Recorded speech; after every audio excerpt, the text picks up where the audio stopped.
আমার এই মাথার চুলের মধ্যে মুবারক হাত লাগিয়ে বিশ্বনবী নিজে আমাকে আজানের প্রতিটা বাক্য শিক্ষা দিয়েছেন। বিশ্বনবীর মোবারক হাত, পবিত্র হাত আমার মাথার চুলের যেই জায়গায় লেগেছে, আমি চাই ওই চুলগুলা নিয়ে আমি আমার কবরের ভিতরে যাব। বিশ্বনবী যখন সাইয়েদনা আবু মাহজুরা রাদিয়াল্লাহু তাআলা আনহুকে আযান শিখাচ্ছিলেন, বলেন তো বিশ্বনবীর হাতটা কোথায় ছিল? আবু মাহজুরার মাথার সামনে, এই চুলের উপরে ছিল।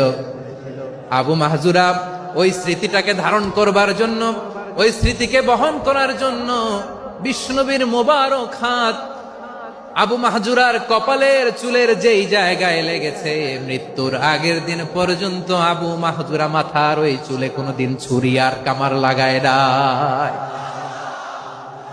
সেখানে কেচি লাগায় নাই, চুলের মধ্যে খুর লাগায় নাই। আবু মাহজুরা ডান দিকের চুল কাটতো, বাম দিকের চুল কাটতো, পেছনের চুল কাটতো, সামনের চুল কাটতো না। আবু মাহজুরা রাদিয়াল্লাহু তাআলা আনহুর সামনের চুলগুলো বড় হতে হতে যখন এত বড় হয়ে যায়, তিনি চুলগুলো পেঁচিয়ে মাথার মধ্যে রাখতেন, তারপরে তিনি পাগড়ি পরতেন। সবাই জিজ্ঞেস করতো, আবু মাহজুরা এটা আবার কেমন স্টাইল? দেখতে তোমারে কি বিদঘুটে লাগে, কেমন অড লাগে, কেমন খারাপ দেখা যায়। মক্কায় এমন কোন মানুষ তো দেখি নাই, ডানে চুল কাটে, বায়ে চুল কাটে, পেছনে চুল কাটে, সামনে কাটে না। ওরে আবু মাহজুরা, কেমন দেখা যায় তোমারে, তুমি সামনের চুল কাটো না কেন? আবু মাহজুরা বলে, আমি হাঁটু গেড়ে পেয়ারা নবীর সামনে বসেছিলাম, আমার এই মাথার চুলের মধ্যে মুবারক হাত লাগিয়ে বিশ্বনবী নিজে আমাকে আজানের প্রতিটা বাক্য শিক্ষা দিয়েছেন। বিশ্বনবীর মোবারক হাত, পবিত্র হাত আমার মাথার চুলের যেই জায়গায় লেগেছে, আমি চাই ওই চুলগুলা নিয়ে আমি আমার কবরের ভিতরে যাব।